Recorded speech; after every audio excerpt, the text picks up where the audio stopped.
Hello everyone, বাড়ির সকলের জন্য প্রতিদিন ব্রেকফাস্টে এমন কি তৈরি করা যায় যেটা করতেও কম সময় লাগবে, কম উপকরণে হবে এবং হেলদি হবে, এই চিন্তা আমাদের সবারই থাকে। আজকে এরকমই একটা রেসিপি আপনাদের সাথে শেয়ার করব।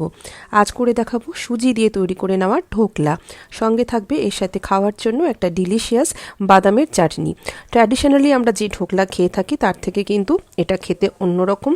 এর মধ্যে ঢোকলা আর ইডলি এই দুটোরই স্বাদ পাবেন। প্রথমবারই এটা একেবারে পারফেক্ট তৈরি হবে, বানানো ভীষণই সোজা। সমস্ত কিছু মিলিয়ে হার্ডলি 10 থেকে 12 মিনিট সময় লাগবে এটা করতে। তো সুজির ঢোকলা বানানোর জন্য প্রথমে আমাদের নিয়ে নিতে হবে দই। এখানে আমি টক দই ব্যবহার করেছি। মেজারিং কাপের মাপে যদি বলি তাহলে এখানে মোট 1/3 কাপ দই আছে। যতটা পরিমাণ দই নিয়েছি ঠিক ততটা পরিমাণই আমি নেব এখানে জল, তার মানে 1/3 কাপ। দই আর জলটাকে প্রথমে গুলে নেব, আর এই সময় এর মধ্যে দিয়ে দিচ্ছি সামান্য একটু লবণ। মানে এটা বেসিক্যালি একটা দইয়ের ছাঁচ তৈরি হচ্ছে। যদি আপনারা রেডিমেড ছাঁচ আপনাদের বাড়িতে থাকে তাহলে সেটাও ইউজ করতে পারেন। দই আর জল গুলে নেওয়ার পরে এবার সুজি মিশিয়ে দিতে হবে। সুজির পরিমাণ এখানে আমি নিচ্ছি 1/2 কাপ। যত পরিমাণ সুজি নেবেন তার থেকে একটুখানি কম দইটা রাখবেন। মানে যদি ধরুন 1 কাপ আপনারা সুজি ব্যবহার করেন দইয়ের পরিমাণটা, তাহলে আপনারা সেক্ষেত্রে 1 কাপের একটু কম মানে 3/4 কাপ রাখতে পারেন। মানে যতটা সুজি হবে তার থেকে একটু কম দই। ভালো করে দুটোকে গুলে নিলাম। এবার এটাকে একটা সাইডে রেখে দিচ্ছি 15 মিনিটের জন্য, যাতে সুজি ততক্ষণে নরম হয়ে যাবে। অন্যদিকে চলুন আমরা এই সাথে খাওয়ার জন্য চাটনিটা বানিয়ে নিই। একটা ফ্রাইং প্যানের মধ্যে প্রথমে 1 মুঠো চিনে বাদাম ড্রাই রোস্ট করে নেব। গ্যাসের ফ্লেমটাকে একেবারে লোতে রেখে চিনে বাদামটা ভালো করে ড্রাই রোস্ট করে নেওয়ার পরে আমরা এটাকে সরিয়ে এবার একটা বাটির মধ্যে গরম জল দিয়ে তার মধ্যে 2টো কাশ্মীরি লাল লঙ্কা দিয়ে দিচ্ছি। এটা ফোটানো দরকার নেই, জাস্ট গরম জলের মধ্যে 3 থেকে 4 মিনিট সোক করে রাখবো। কাশ্মীরি লাল লঙ্কা যদি না থাকে তাহলে সেক্ষেত্রে আপনারা কাশ্মীরি লাল লঙ্কার গুঁড়োটাও ব্যবহার করতে পারেন। কাশ্মীরি লাল লঙ্কার গুঁড়োতে কালারটা ভালো আসে, ঝালও একদমই হয় না। এবার একটা মিক্সিং গ্রাইন্ডিংয়ের জারের মধ্যে ভেজে রাখা বাদাম, কাশ্মীরি লাল লঙ্কা যেটা সোক করে রেখেছিলাম সেটা দিয়ে দিলাম। আর এরপর এর মধ্যে মিশিয়ে নিচ্ছি 1 মুঠো রসুন। এখানে আমার 8 থেকে 10 কোয়া রসুন নেওয়া হয়েছে।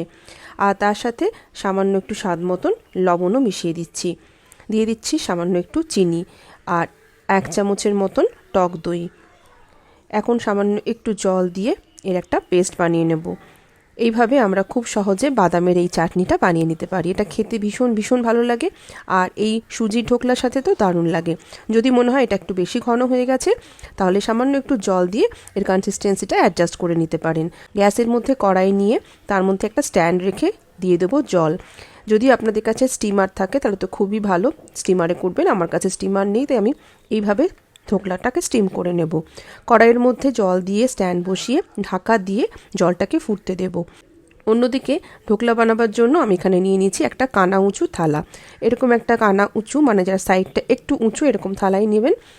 আর এরপর সামান্য একটু তেল এর মধ্যে ব্রাশ করে দিচ্ছি, যাতে যখন ঢোকলাটা আমরা বার করব তখন এটা সহজেই বেরিয়ে আসে প্লেট থেকে।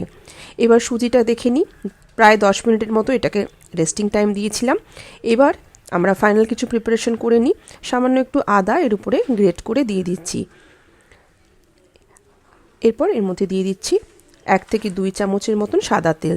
যদি আপনাদের বাদামের তেল থাকে তাহলে তো খুবই ভালো হয়, সেটা অবশ্যই অ্যাড করবেন।